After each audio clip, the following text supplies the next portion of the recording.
सदर बोस्निया के जो सदर थे उनके अल्फाज ये थे कि हमारी सबसे बड़ी कमज़ोरी ये है कि हमारे पड़ोस के अंदर कोई पाकिस्तान नहीं। अगर हमारे पड़ोस के अंदर कोई पाकिस्तान होता तो फिर हमारी वैल्यू कुछ और होती। ये पाकिस्तान, तमाम आलमी इस्लामी ममलिकतें वो पाकिस्तान के बारे में क्या सोच रखती हैं। दो बातें होगी।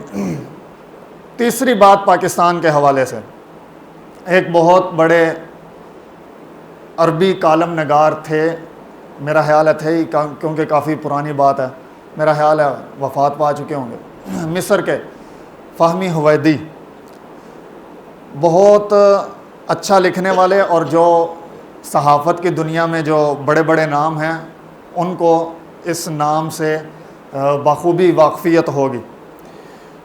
उनका एक कालम आया, ये उस वक़्त की बात है कि जब पाकिस्तान सुपर पावर बना था, पाकिस्तान एटमी ताकत बन चुका था। वो अपने कालम के अंदर लिख रहे हैं, वो मिस्र के हैं, इस्लामी रियासत है मिस्र, पाकिस्तान से उनका कोई ताल्लुक़ नहीं है सिवाय इस्लामी भाई होने के, और पाकिस्तान जो है वो एटमी ताकत बन रहा है। इस एटमी ताकत बनने पर वो अपने कालम के अंदर पाकिस्तान को खराज तहसीन दे रहे हैं और ललकार रहे हैं गैर मुस्लिम ताकतों को और इसराइल को कि ए इसराइल, ये अल्फाज अब उनके हैं फ़हमी हवेदी के, ए इसराइल अब हमसे ज़रा होश से बात करना कि अब हम एटमी ताकत हैं।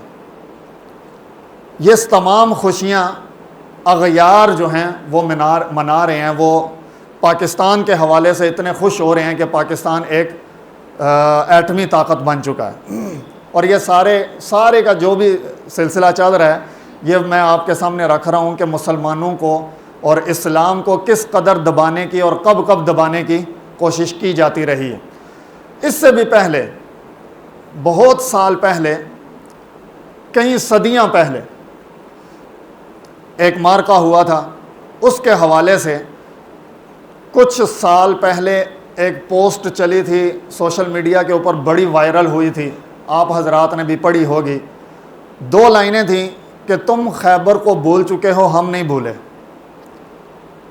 अब जब मैंने ये पोस्ट पढ़ी कि तुम खैबर को भूल चुके हो, हम खैबर को नहीं भूले, तो मैंने फिर इसकी थोड़ी जांच पड़ताल की, तहकीक की, क्या माजरा है।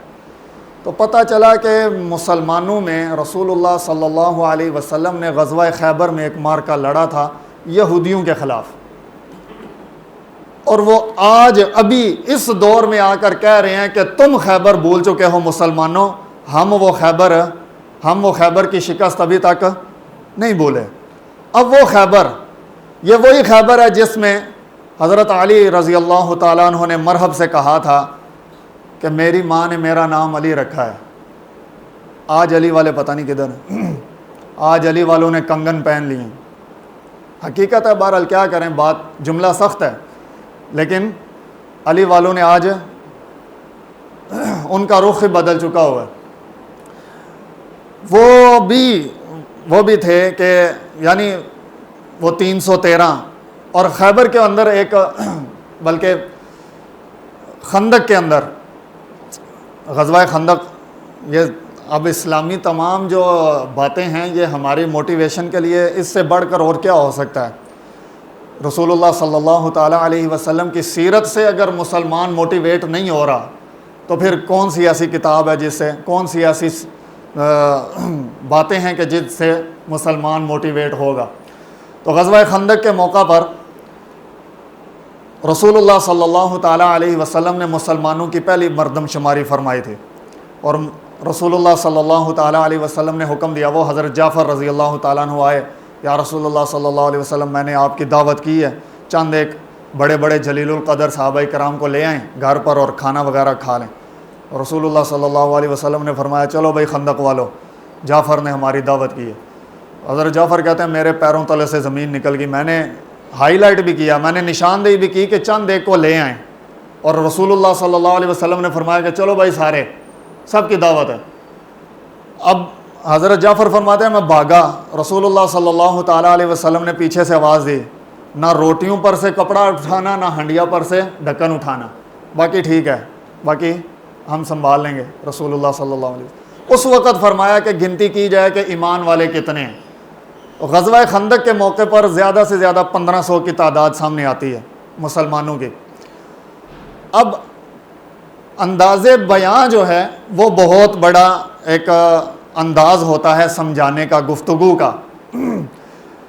313 के मुकाबले में 1500, लेकिन आज के दौर के अंदर, आज के दौर के एतबार से 1500, दोनों तरह से बात समझ में आ चुकी है। अब रसूलुल्लाह सल्लल्लाहु अलैहि वसल्लम ने फरमाया कि भाई गिनती करो कितने हो। एक तो ये भी था कि कहा जाता कि हम सिर्फ 1500 हैं, और ज़्यादा अपने आप को डिवैल्यू कर दिया जाता, और ज़्यादा कदम लड़खड़ा जाते कि हम सिर्फ 1500 हैं। तो बताने वाले ने कहा या रसूलुल्लाह हम 1500 हैं। क्या मतलब था कि हम 313 होकर भी जीते हुए हैं, आज तो फिर हम 1500 हैं, आज तो हमें कोई नहीं हरा सकता, वगैरह वगैरह।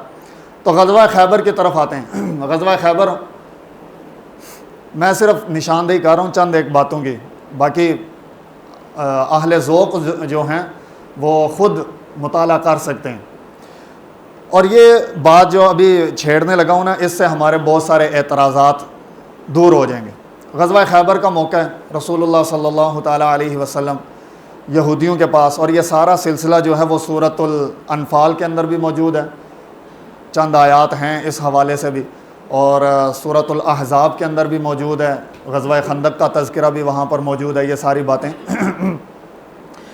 तो ग़ज़वा खैबर के अंदर रसूलुल्लाह सल्लल्लाहु ताला अलैहि वसल्लम ने, मुसलमानों ने जाकर वहाँ पर मुहासरा किया। मुसलमान मदीना मुनव्वरा से गए और जाकर खैबर को घेर लिया। जंग के अपने एक तरीक़ाकार होते हैं। अब जब वहाँ पर पहुँचे, घेरा डाल लिया, तो वहाँ पर यहूदियों के पास बड़े मजबूत किस्म के किले थे। रवायात के अंदर मुख्तलिफ़ तादाद है, 6, 8 वगैरह जितने भी थे।